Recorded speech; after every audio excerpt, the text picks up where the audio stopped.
Chapter 17, narrative continued by the Doctor. The Jolly Boat's last trip. This fifth trip was quite different from any of the others. In the first place, the little galley-pot of a boat that we were in was gravely overloaded.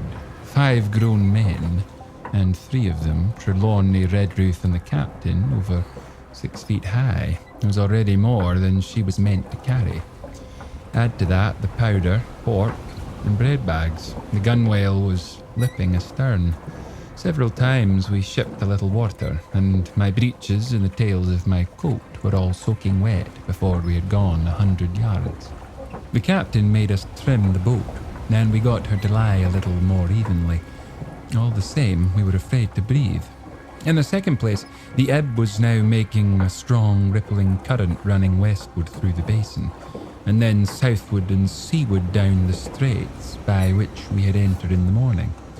Even the ripples were a danger to our overloaded craft, but the worst of it was that we were swept out of our true course, and away from our proper landing place behind the point.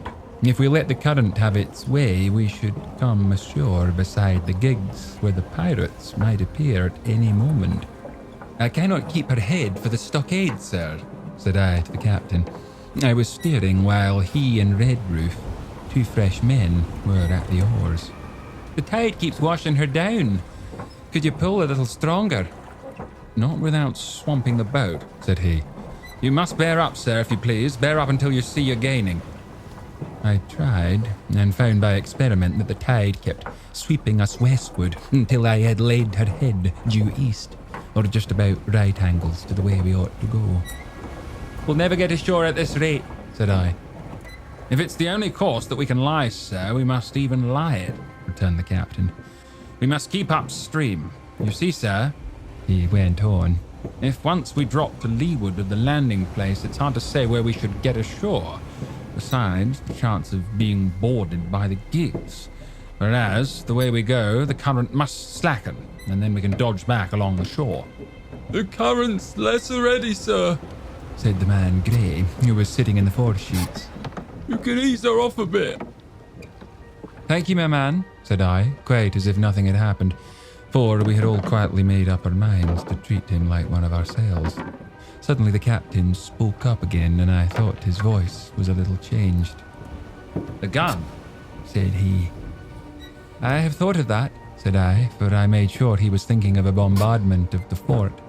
"They could never get the gun ashore, and if they did, they could never haul it through the woods." "Look astern, Doctor," replied the captain. We had entirely forgotten the long nine, and there to our horror were the 5 rogues busy about her, getting off her jacket, as they called the stout tarpaulin cover under which she sailed.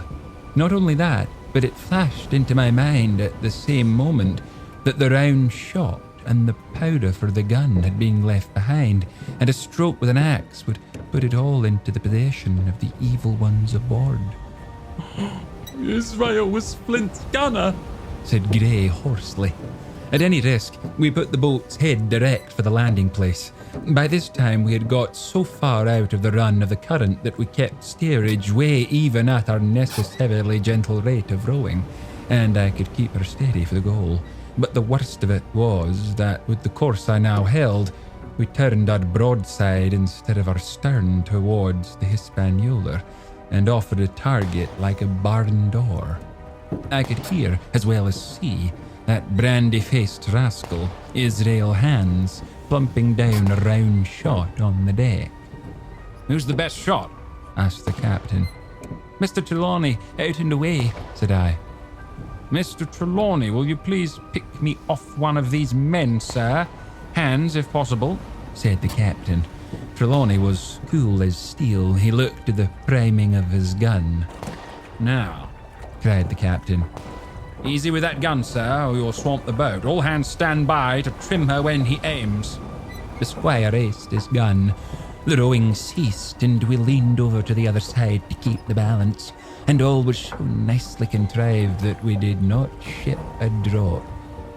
They had the gun by this time slewed around upon the swivel, and Hans, who was at the muzzle with the rammer, was, in consequence, the most exposed.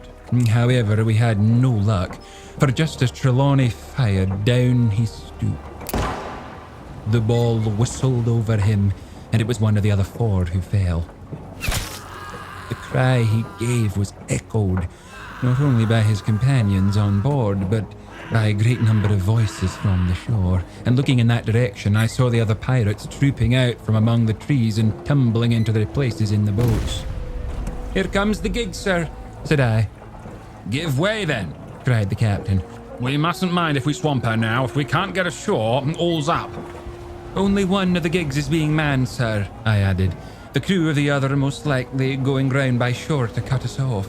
"Oh, they'll have a hot run, sir," returned the captain. "Jack ashore, you know. It's not them I mind, it's the round shot. Carpet balls my lady's maid couldn't miss. Tell her, squire, when you see the match, and we'll hold water."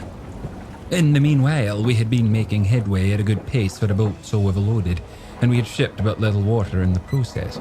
We were now close in, 30 or 40 strokes, and we should beach her, for the ebb had already disclosed a narrow belt of sand below the clustering trees. The gig was no longer to be feared. The little point had already concealed it from our eyes. The ebb tide, which had so cruelly delayed us, was now making reparation and delaying our assailants. The one source of danger was the gun. "If I durst," said the captain, "I'd stop and pick off another man." But it was plain that they meant nothing should delay their shot. They had never so much as looked at their fallen comrade, though he was not dead, and I could see him trying to crawl away. "Ready!" cried the squire. "Hold!" cried the captain, quick as an echo. And he and Redruth backed with a great heave that sent her stern bodily under water.